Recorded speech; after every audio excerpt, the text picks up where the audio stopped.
السلام علیکم۔ مخاطب ہوں آپ سے اس امید کے ساتھ کہ آپ سب اللہ کے خاص حفظ و امان میں ہوں گے، اور دعا گو ہوں کہ اللہ تعالیٰ آپ کو ہمیشہ اپنے خاص حفظ و امان میں رکھے۔ امید کرتا ہوں اپنی موجودہ زندگی میں آپ نے اپنی پہچان کو پہچانتے ہوئے، اپنے گرد نواح کو حسین بناتے ہوئے، اپنی زندگی کو خوب سے خوب، بہتر سے بہتر اور کارآمد بنانے کی کوشش کی ہوگی، اور دعا گو ہوں کہ اللہ تعالیٰ آپ کو اس جذبے سے ہمیشہ سرآشنا رکھے، اس جذبے کو ہم سب میں زندہ قائم اور دائم رکھے، آمین ثم آمین۔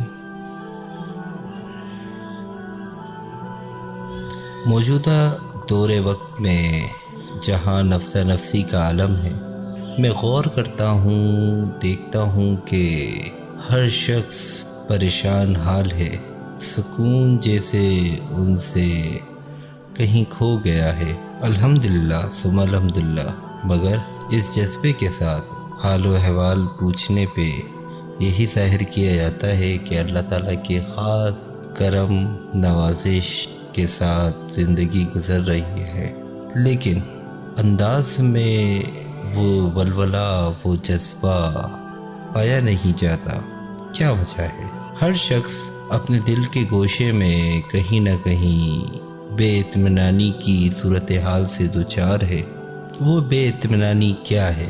انسان اپنے آپ سے سیٹسفائی کیوں نہیں؟ میں ہر ایک شخص کی تو بات نہیں کرتا، لیکن اکثریت کی بات سے اگر موازنہ کیا جائے، اور خاص طور پہ ہمارے گرد نواح میں، ہمارے شہر میں، ہمارے ملک میں اس وقت جو حالات، جو واقعات ایک کے بعد ایک جو صورتحال سے ہم دوچار ہیں، کہیں سیلاب ہے، کہیں حکومت کے بگڑے مزاج ہے، کہیں مہنگائی ہے، تو کہیں مفلسی ہے، بھوک ہے، بے انصافی ہے، ظلم ہے، ستم ہے، نفس نفسی ہے، نفرتیں ہیں جو پنپتی جا رہی ہے، محبتیں ہیں جو دل میں دبی رہ گئی ہیں۔ جذبے ہونے کے باوجود انسان مجبور حال ہے، علم ہونے کے باوجود عمل سے قاصر ہے۔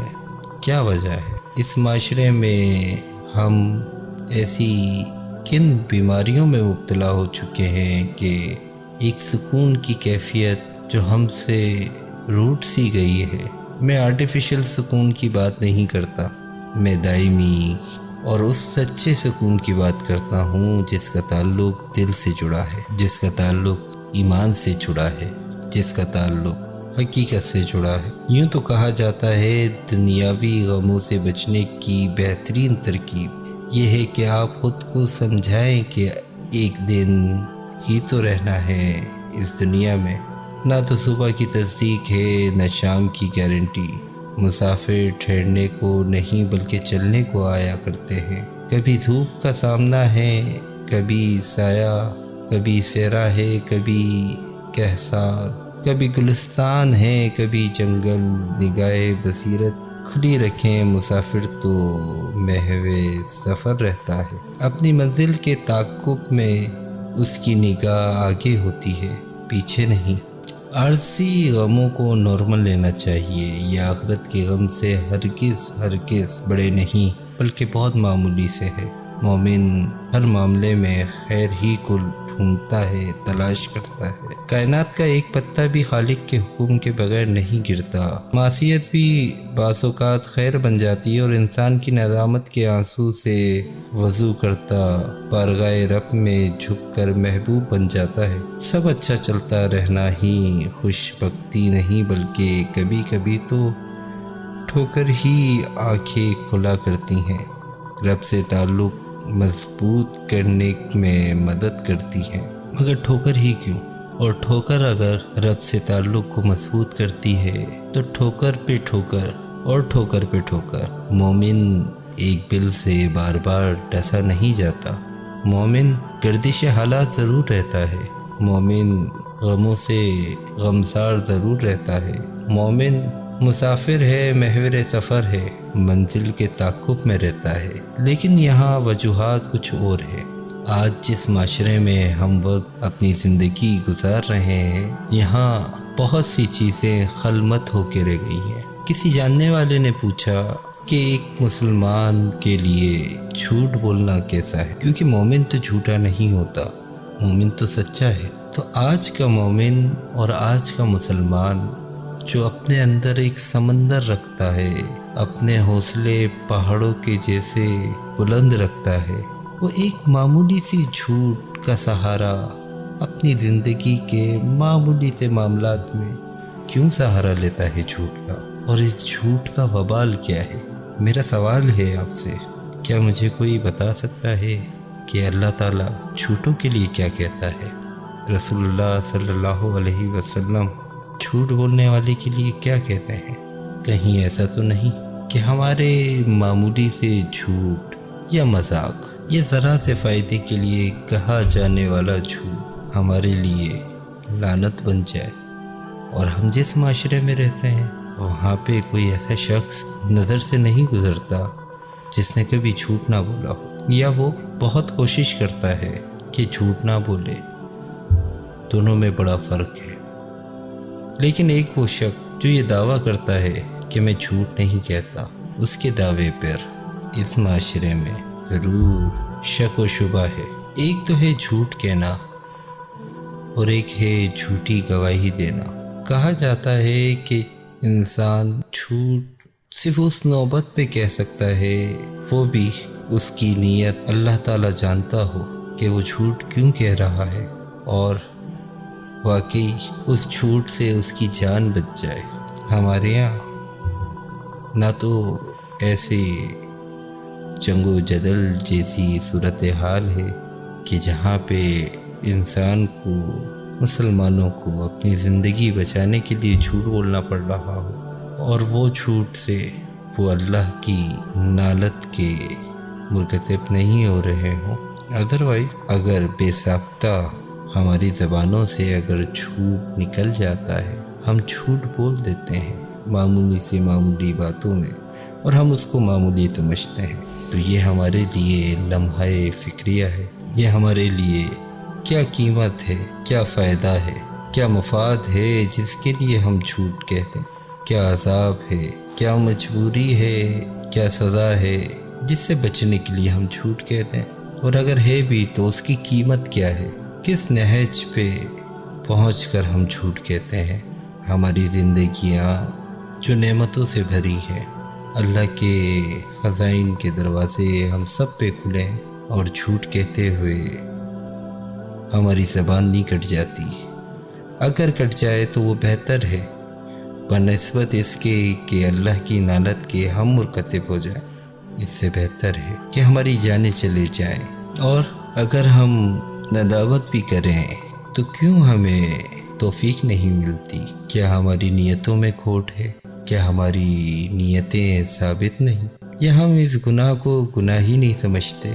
یا آج ہمارا اسٹیٹس ہمیں گوارا نہیں کرتا کہ ہم اس کو برا جانیں، اور برا جانے بھی تو اسے ہم معمولی سی بات سمجھ کے درگزر کر دیتے ہیں؟ کیا وجہ ہے اور کیا وبال ہے؟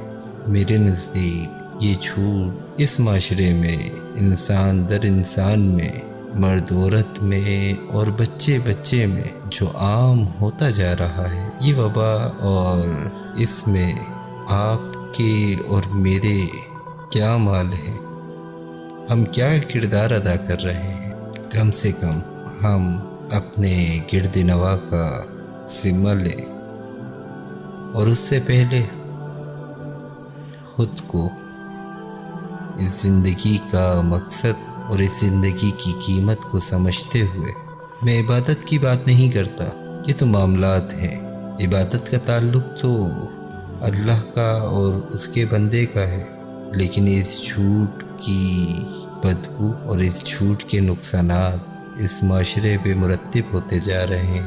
ہماری ایک کوئی بھی کہی ہوئی بے تصدیق اور جھوٹی بات ہماری نسلوں کو، ہماری جنریشن کو، ہمارے گرد نواح کو تباہ اور برباد کرتی جا رہی، اور آج ہم اس نہج پہ آ کھڑے ہیں جہاں اب ہم پر عذاب بھی مسلط ہونا شروع ہو چکا ہے، مگر ہم جائزہ نہیں لیتے۔ ہمیں ضرورت ہے کہ ہم اپنی نیتوں کو درست کریں، حق کو حق جانیں، سچ کو درست جانیں اور جھوٹ سے پرہیز کریں، توبہ کریں اور جھوٹ سے بچیں۔ آج مذاق مذاق میں بھی کوئی زہر نہیں کھا لیتا، تو یہ جو جھوٹ ہے یہ تو اس زہر سے بھی بڑا وبال ہے۔ تو کیوں ہم اس جھوٹ کا سہارا لیتے ہیں؟ کیا ہم اپنی زندگی سے اس جھوٹ کو خارج کر کے زندہ نہیں رہ سکتے؟ اور اگر نہیں رہ سکتے تو کم سے کم عزت سے مر تو سکتے ہیں۔ ہم سے کیا چھن جائے گا؟ اگر سب کچھ بھی چھن گیا تو ہمارے ساتھ ہمارا اللہ اور اس کے رسول تو ہوں گے، ہمارے ساتھ ہمارا ایمان تو ہوگا، ہمارے ساتھ ہمارا اپنا ضمیر تو زندہ ہوگا۔ لیکن اگر ہم نے اس جھوٹ کی لعنت سے چھٹکارا حاصل نہیں کیا تو سب سے پہلے ہم خود مر جائیں گے، ہمارا ضمیر مر جائے گا، ہماری پہچان مر جائے گی اور ہم اس معاشرے کے قاتل ہوں گے۔ ہم جھوٹی گواہی دینے والے ہوں گے اور ہماری جھوٹی گواہیوں سے کتنے ہی معصوم اس وبال کا حصہ بنیں گے۔ خدا را اپنا جائزہ لیں اور اس جھوٹ کی لعنت سے، اس جھوٹ کے معاملات سے، اس جھوٹے مذاق سے اور اس جھوٹے بیان سے، اس جھوٹے اسٹیٹس سے، اس جھوٹے کاروبار سے، اس جھوٹی عزت سے، اس جھوٹی شہرت سے، اس جھوٹی محبت سے، اس جھوٹی تسکین سے، اس جھوٹے سکون سے، اس جھوٹ سے توبہ کریں، اس جھوٹ کے خلاف جہاد کریں، کوشش کریں۔ انشاءاللہ ہمیں توفیق بھی عطا ہوگی اور استقامت کے ساتھ توفیق عطا ہوگی۔ اپنا اور اپنوں کا اور گرد نواح کا خاص خیال رکھیں اور اپنے گرد نواح کو حسین بنائیں، اور گرد نواح جہاں حسین ہو وہاں جھوٹ نہیں ہوتا، جہاں اپنے ہو وہاں بھی جھوٹ نہیں ہوتا۔ اپنے رشتوں میں صداقت پیدا کریں، اپنے معاملات میں صداقت پیدا کریں، اپنی نیتوں میں، عبادت میں، اپنے اخلاق میں صداقت پیدا کریں، اس جھوٹ کے خلاف جہاد کریں۔ یقین جانیے کوئی آپ سے کچھ نہیں چھین پائے گا۔